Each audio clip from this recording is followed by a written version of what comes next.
नमस्कार दोस्तों, मैं हूं आदित्य कुमार भारती और आप देख रहे हैं हमारा यूट्यूब चैनल आलोक ब्रदर्स टीचिंग सेंटर।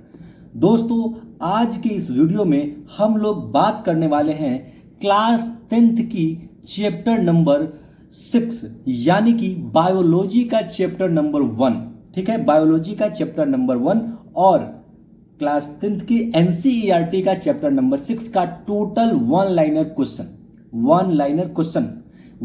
क्वेश्चन के रूप में। मतलब कि ये है कि ये जो क्वेश्चंस है आपसे सब्जेक्टिव या फिर ऑब्जेक्टिव के रूप में पूछा जा सकता है। ठीक है, यदि आप इतना क्वेश्चन कंप्लीट कर लेते हैं तो हमारा ये दावा है कि एक भी ऑब्जेक्टिव क्वेश्चन आपसे छूटेगा नहीं, क्योंकि हम लोगों ने हर एक तरह का क्वेश्चंस यहाँ पर रेडी करके रखे हुए हैं। ठीक है, हम लोग इसको ऑब्जेक्टिव कर सकते थे, लेकिन फिर हम लोग ऑप्शन को जो है हटा दिए हैं, ऑब्जेक्टिव करके फिर उसको सब्जेक्टिव बना दिए, यानी वन लाइनर में इसको कंप्लीट हम लोग बना के दे दिए हैं।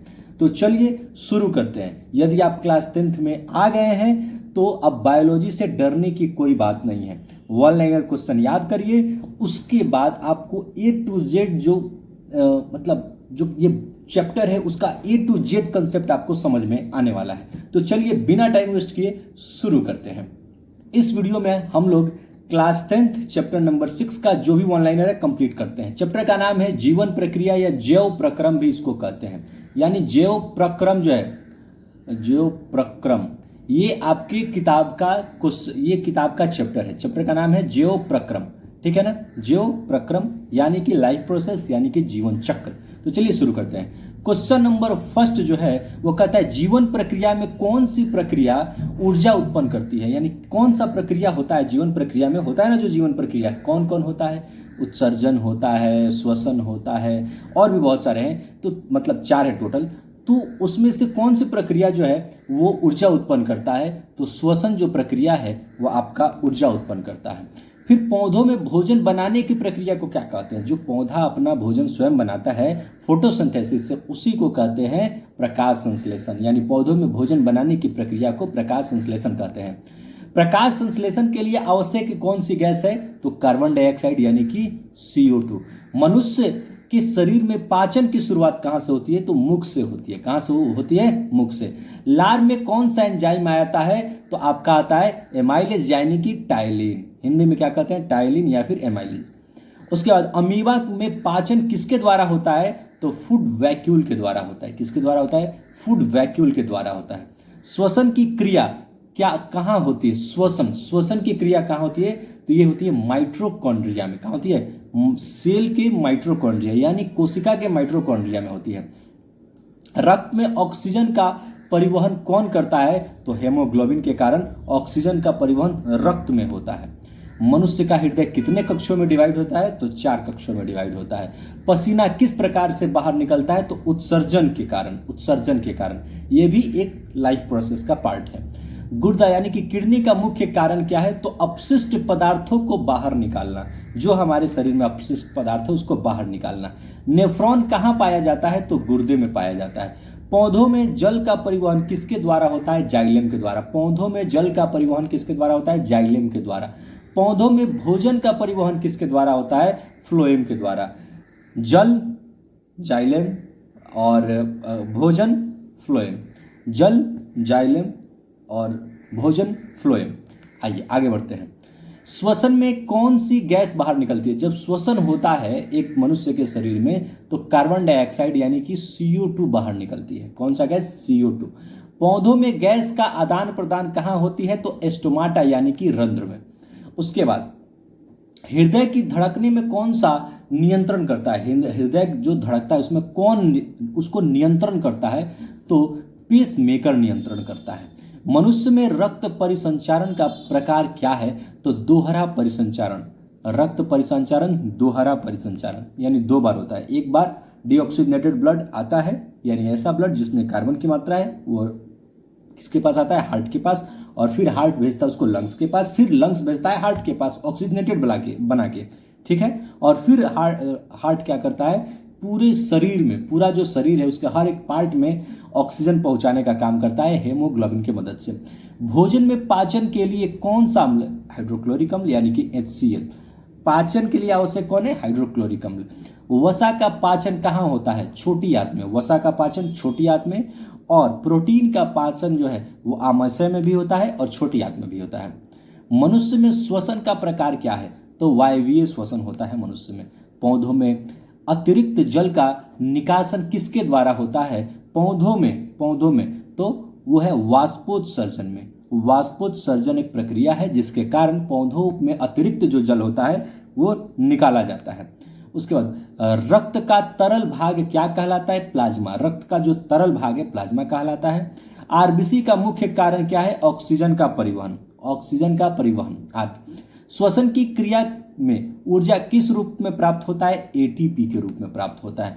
मनुष्य में पाचन तंत्र का सबसे बड़ा भाग कौन है? छोटी आंत। सबसे बड़ा भाग पाचन तंत्र का छोटी आंत, और ऐसे में मनुष्य का सबसे बड़ा जो भाग है वो छोटी आंत ही है। ठीक है। पीत यानी कि बाइल जूस कहाँ होता है? तो यह होता है यकृत में। पीत का संचय कहाँ होता है? पित्ताशय में। पौधों में भोजन निर्माण के लिए कौन सी ऊर्जा आवश्यक है? तो सूर्य की ऊर्जा। सूर्य की ऊर्जा होगा तब जाके पौधा भोजन निर्माण कर पाएगा। प्रकाश संश्लेषण का हरा वर्णक क्या है? क्लोरोफिल। क्लोरोफिल है। अमीबा किस प्रकार भोजन ग्रहण करता है? तो कूटपाद द्वारा। ठीक है ना, याद रखिएगा, कूटपाद द्वारा। ठीक है। मनुष्य के शरीर में सबसे बड़ी ग्रंथि कौन सी है? तो यकृत। सबसे बड़ी ग्रंथि कौन सी है? तो यकृत। फेफड़ा में गैसों का आदान प्रदान कहाँ होता है? तो एल्वियोलाई में। एल्वियोलाई कहाँ होता है? गैसों का आदान प्रदान एल्वियोलाई। जो हमारा फेफड़ा होता है ना, जैसे कि इधर से एक यहाँ पर फेफड़ा है और एक यहाँ पर, इसके अंदर छोटे छोटे बहुत सारे होते हैं एल्वियोलाई। उसी के मदद से गैसों का आदान प्रदान होता है। गैसों का आदान प्रदान होता है एल्वियोलाई के कारण। किसके कारण? एल्वियोलाई। ये हमारा फेफड़ा है, फेफड़ा से हम बता दिए। ठीक है। रक्तचाप मापने का यंत्र क्या कहलाता है? तो स्फिग्मोमीटर। रक्तचाप मापने का यंत्र क्या कहलाता है? तो स्फिग्मोमैनोमीटर। याद रहिएगा, स्फिग्मोमैनोमीटर। श्वसन दर किस प्रकार निर्भर करता है? श्वसन दर किस पर निर्भर करता है? तो शारीरिक गतिविधि पर। जल का अवशोषण पौधों में कहाँ होता है? तो जड़ में। जल का अवशोषण पौधों में कहाँ होता है? तो जड़ में। मूत्र का निर्माण कहाँ होता है? नेफ्रॉन में। कहाँ होता है? नेफ्रॉन में। मानव शरीर में कुल रक्त की मात्रा लगभग होती है 5 से 6 लीटर, कभी कभी 5 से 7 लीटर मैक्सिमम, यानी 5 से 6 लीटर ही आंसर है। कार्बोहाइड्रेट का पाचन कहाँ शुरू होता है? तो मुख से। कार्बोहाइड्रेट का पाचन कहाँ शुरू होता है? मुख से। पाचन का अंतिम उत्पाद क्या होता है? तो ग्लूकोज होता है, प्लस में एमिनो अम्ल होता है और फैटी एसिड होता है। शरीर में ऊर्जा का मुख्य स्रोत क्या है? ग्लूकोज। शरीर में ऊर्जा का मुख्य स्रोत है ग्लूकोज। फेफड़ों की क्षमता क्या कहते हैं? फेफड़ों की क्षमता को क्या कहते हैं? तो वाइटल कैपेसिटी। पाचन में अग्नाशय का क्या कार्य है? तो एंजाइम बनाना। अग्नाशय का काम होता है एंजाइम बनाना। पौधों में वाष्पोत्सर्जन का मुख्य कार्य क्या है? पौधों में वाष्पोत्सर्जन का मुख्य कारण है जल का निकासन। मनुष्य में उत्सर्जन तंत्र का मुख्य कारण अंग कौन सा है? गुर्दा। उत्सर्जन तंत्र का मुख्य अंग गुर्दा है। आरबीसी का जीवन काल कितना होता है? तो 120 दिन। कितना होता है? 120 दिन। रक्त का थक्का बनाने में कौन सहायक होता है? तो प्लेटलेट्स। रक्त का थक्का बनाने में प्लेटलेट सहायक होता है।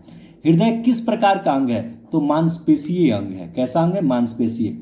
पाचन में प्रोटीन का अंतिम उत्पाद क्या है? तो अमीनो अम्ल। पाचन में प्रोटीन का अंतिम उत्पाद अमीनो अम्ल है। पौधों में जल ऊपर की ओर कैसे जाता है? तो कोशिकीय जो आपका केसी तत्व है, जो केसी तत्व और वाष्पोर्जन के खिंचाव के कारण और केसी तत्व के कारण। दोस्तों, यदि हमारा वीडियो आपको पसंद आ रहा है तो लाइक करिए, कमेंट करिए और सब्सक्राइब करना मत भूलें। आपका स्वागत है हमारे चैनल आलोक ब्रदर्स टीचिंग सेंटर में। याद रखिएगा, चैनल को सब्सक्राइब करना मत भूलिएगा। ठीक है, क्योंकि हमारे यहाँ जो भी क्वेश्चन आपसे पूछे जा रहे हैं ये क्वेश्चन आपके एग्जाम में जरूर पूछे जाएंगे। ये 2026-27 के लिए हम लोग क्वेश्चन सेट किए हैं, यानी 2027 में जिनका एग्जाम होने वाला है, ठीक है, उनके लिए क्वेश्चन सेट है। हम कहेंगे अगर आपका इस चैप्टर से क्वेश्चन आता है एग्जाम में तो इससे बाहर कुछ नहीं आएगा, याद रखिएगा। इसीलिए इसको एकदम बढ़िया से रट जाइए। मनुष्य में श्वसन के दौरान ऑक्सीजन का उपयोग किसके लिए होता है? तो ग्लूकोज और ऑक्सीजन के लिए, यानी ऑक्सीकरण के लिए। मनुष्य में श्वसन के दौरान ऑक्सीजन का उपयोग किसके लिए होता है? तो ग्लूकोज बनाने के लिए और ऑक्सीकरण के लिए। श्वसन के दौरान अधिकतम ऊर्जा किस प्रक्रिया में प्राप्त होता है? तो वायवीय श्वसन प्राप्त होता है। किस जीव में रक्त नहीं पाया जाता है? तो हाइड्रा जो जीव है इसमें रक्त नहीं पाया जाता है, हाइड्रा जीव में रक्त नहीं पाया जाता है। प्रकाश संश्लेषण में ऑक्सीजन कहाँ से निकलता है? तो जल से। प्रकाश संश्लेषण जो होता है पौधा में, उसमें ऑक्सीजन कहाँ से निकलता है? तो जल से निकलता है, ठीक है। मनुष्य में पाचन का मुख्य स्थान कौन सा है? छोटी आंत। छोटी आंत में ही पाचन होता है, अधिकतम चीज का पाचन छोटी आंत में ही होता है। कौन सा एंजाइम प्रोटीन को तोड़ता है? पेप्सिन प्रोटीन को तोड़ता है, ठीक है। रक्त में CO2 का परिवहन किस रूप में होता है? तो बाइकार्बोनेट के रूप में होता है। रक्त में CO2 का परिवहन किस रूप में होता है? तो बाइकार्बोनेट के रूप में।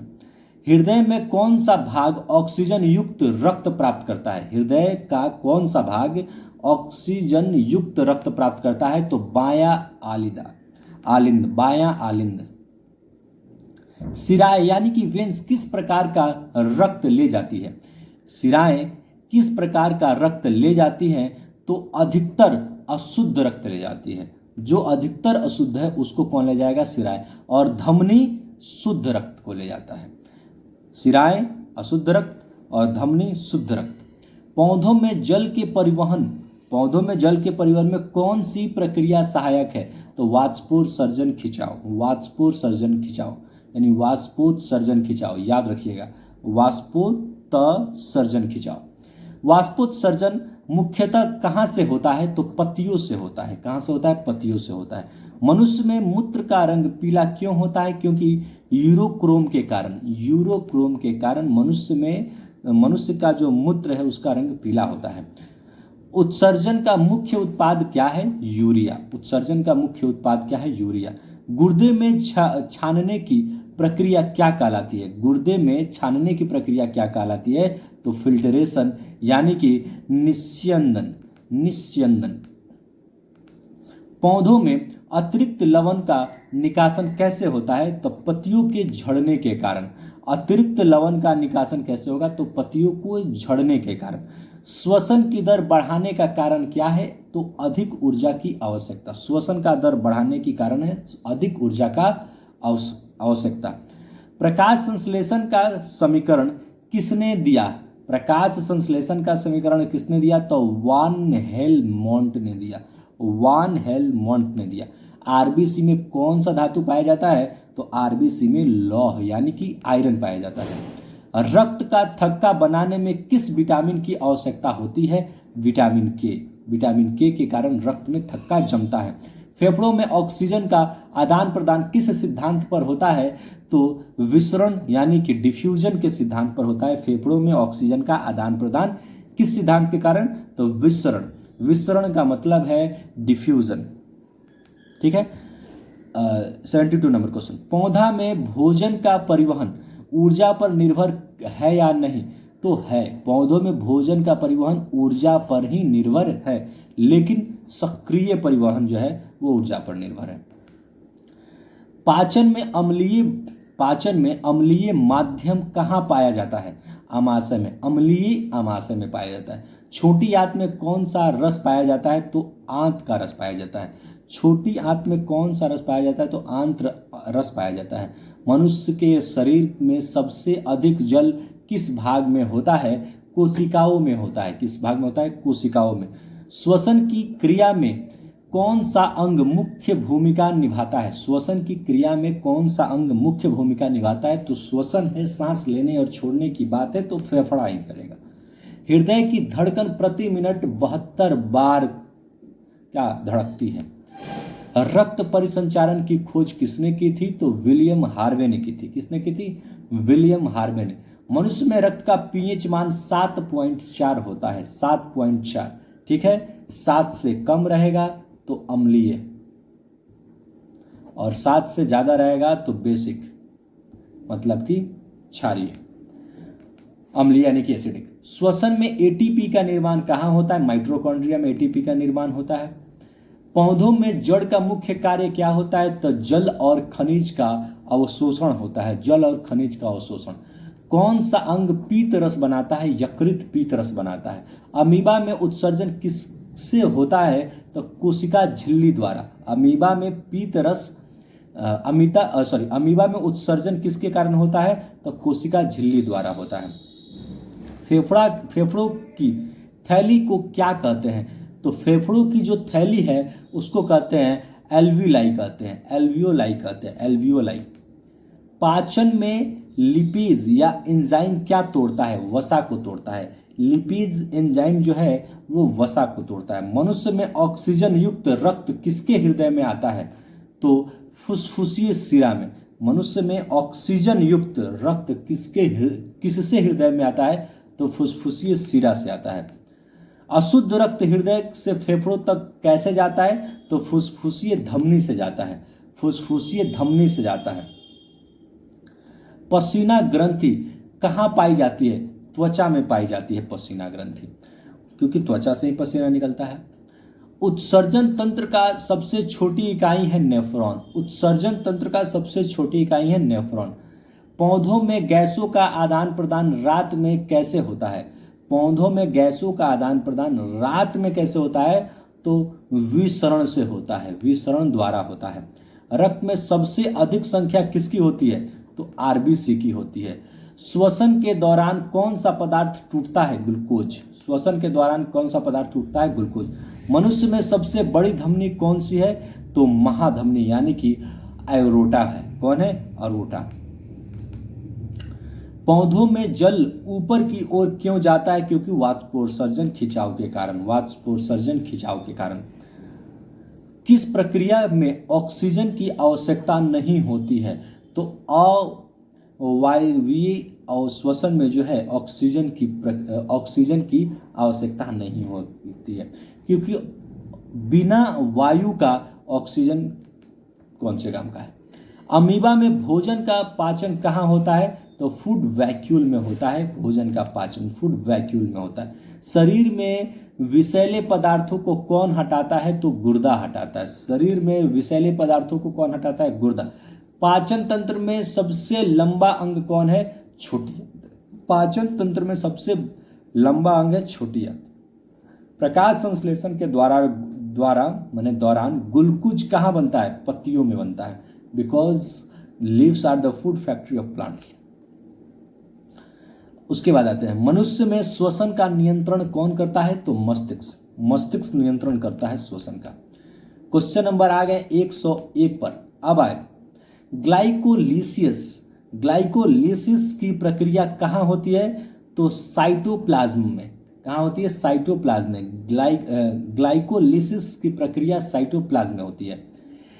क्रेब्स चक्र जो है, क्रेब्स साइकिल कहाँ होती है? तो माइटोकॉन्ड्रिया में होती है। कहाँ होती है फ्रेंड्स? माइटोकॉन्ड्रिया में। प्रकाश संश्लेषण का प्रकाश अभिक्रिया भाग कहाँ होती है? तो ग्राना में, यानी थाइलाकोइड में होता है। प्रकाश संश्लेषण का प्रकाश अभिक्रिया भाग कहाँ होती है?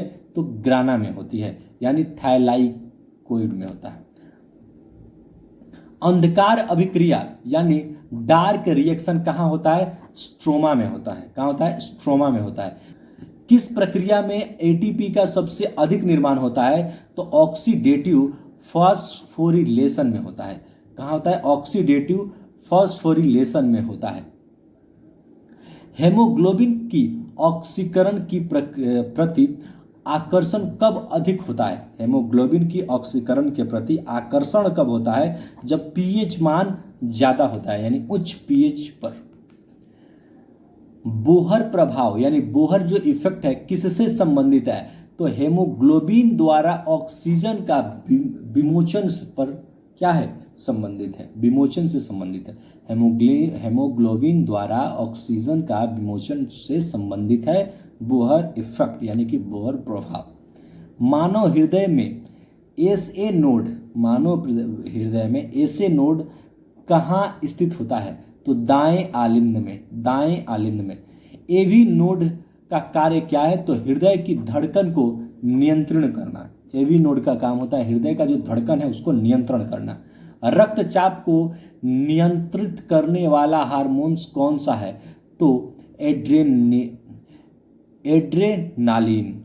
रक्तचाप को नियंत्रण कौन करेगा, एड्रेनालिन करेगा। ग्लोमेरुलर निस्यादन दर यानी जीआरएफ किससे संबंधित है, तो गुर्दे की कार्य क्षमता से।